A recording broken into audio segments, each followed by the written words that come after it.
네, 135 스피드 전략 이어갑니다. 오늘 이 시간은 동양증권 강남 프라임 지점의 염승환 차장 만나보죠. 차장님 안녕하십니까? 네, 안녕하세요. 네, 자 오늘 지수 200일선에서 지지력 보여주고 있습니다. 하방 이제 어느 정도 견조해졌다라고 봐도 되는 겁니까? 시장 어떻게 보세요? 일단 단기적으로는 이제 1900선 이 10포인트대에선 계속 저가 매수가 좀 유비되고 있기 때문에 당장 뭐 1900포인트를 이탈하는 흐름은 좀 나오진 않을 것 같고요.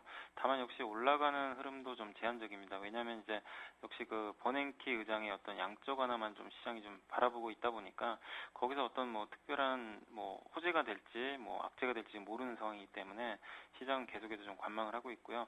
전에 이제 무디스가 신용등급을 이제 올렸지만 사실 뭐 그동안 신용등급을 올릴 때마다 시장이 항상 꼭지였기 때문에 그런 부분들도 좀 주가에는 일단 좀 단기적인 부담 요인이고 또 외인들이 또 그런 어떤 재료를 빌미로 해서 지금 차익 실현에 나서고 있기 때문에 시장이 뭐 급락 전환한다기보다는 어떤 올라갈 재료가 없는 상태에서 당분간 좀 지지부진한 그런 흐름들이 이어질 가능성이 있고요. 다만 이제 코스닥 시장은 수급 자체가 굉장히 좋습니다. 그래서 거래소 대형주들은 아직은 좀 시장이 좀 더 그 위쪽으로 좀 터닝을 하기 전까지는 관망하는 전략이 좋겠고요. 중소형주 중에서 좀 경기 방어적인 어떤 성격을 가진 종목들은 굉장히 좀 좋은 흐름들이 나오고 있기 때문에 중소형 종목 위주로 뭐 역시 중소형주도 너무 길게 보시는 것보다는 좀 지금 시장 자체가 좀 약간 조정권이기 때문에 짧게 대응하는 그런 전략이 좀 좋을 것 같습니다.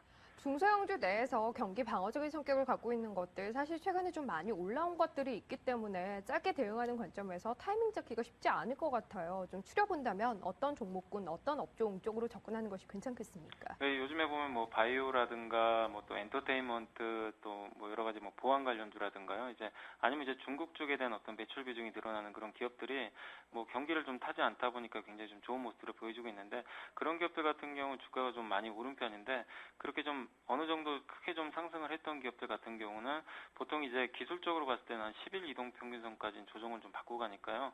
뭐 대표적으로 SM이라든가 뭐 YG 엔터테인먼트라든가 또 바이오 쪽에서 뭐 마크로젠 같은 회사들이 상당히 많이 올랐는데 그런 기업들이 올랐다고 해서 그냥 버릴 게 아니라 또 조정이 한 11선까지 나와주면 단기적인 분명히 어떤 반등들은 가능하기 때문에 그런 각 업종의 좀 대장주들은 11선까지 한번 좀 기다렸다가 저점 매수를 한번 노려보시는 전략이 좀 좋을 것 같습니다. 네, 알겠습니다. 자, 그럼 이 종목에 대해서는 어떤 의견 주실까요? 지난 목요일 저희 추천드렸던 종목 바이오랜드입니다. 그 다음 날 바로 목표가 달성을 했죠. 현재 시점에서는 어떤 대응 가능하겠습니까? 네, 바이오랜드는 일단 좀 주가가 그 당시에도 좀 말씀드렸지만 약간 좀 고평가돼 있고 좀 단기적인 관점으로 말씀을 좀 드렸기 때문에요.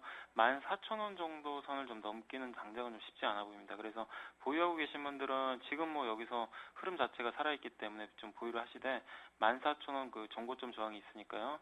그 정도 갔을 때는 좀 비중을 좀 줄이셔가지고 뭐 장기 투자보다는 좀 짧게 한번 좀 대응을 하시는 전략이 좋을 것 같습니다. 알겠습니다. 지난 금요일장의 고점이었죠. 14,000원대 초반 정도에서는 다시 한번 저항받을 가능성이 열려 있다. 보유하고 있다면 그 정도 선에서는 정리를 해보자라는 의견 주셨네요.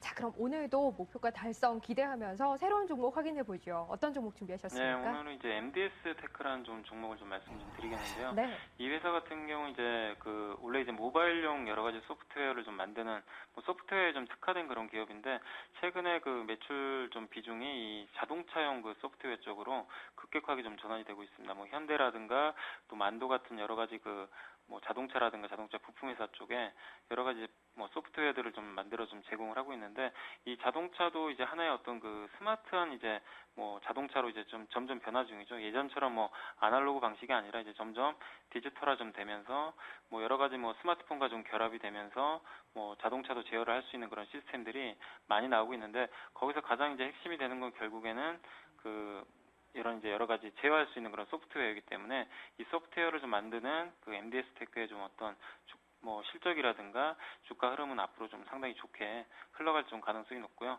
또 그런 관점에서 계속해서 실적도 지금 2012년도에 들어와서 상반기에 좀 상당히 좀 좋은 성장을 좀 보여주고 있고 올해 이런 부분들이 계속 이어진다라면은 2012년 하반기에도 꾸준한 어떤 성장을 좀 기대해 볼 수 있는 그런 종목이 아닌가 싶고요. 최근에 한 3, 4일 정도 이제 주가 올랐다가 좀 조정이 나왔기 때문에 기술적으로도 좀 단기 조정은 좀 마무리된 그런 구간이 아닌가 싶습니다. 그래서 현재가에 좀 매수를 한번 해보시면 좋을 것 같고요. 뭐 물론 짧게는 3% 정도 보시면 되겠지만 이 회사 가치로 봤을 때는 중장기적으로는 16,000원 정도의 어떤 주가도 좀 충분히 기대할 수 있기 때문에 좀 길게 보는 전략도 뭐 그렇게 나빠 보이진 않다 이렇게 말씀을 드리겠습니다. 네, 알겠습니다. 올 들어서의 고점이죠. 16,000원대 정도까지의 상승도 좀 길게 보더라도 무리 없어 보인다라는 의견이고요. MTS테크 하지만 일단은 저희 짧게도 목표가 설정해드리죠. 현재가 13,750원에서 매수 의견 드렸고요. 위로 14,200원, 아래로 13,300원까지 열어두고 대응해보도록 하겠습니다. 자, 오늘 135 스피드 전략 관심 종목까지 살펴봤습니다. 이 시간 동양증권 강남 프라임 지점의 염승원 차장이었습니다. 차장님 고맙습니다. 네, 감사합니다. 네.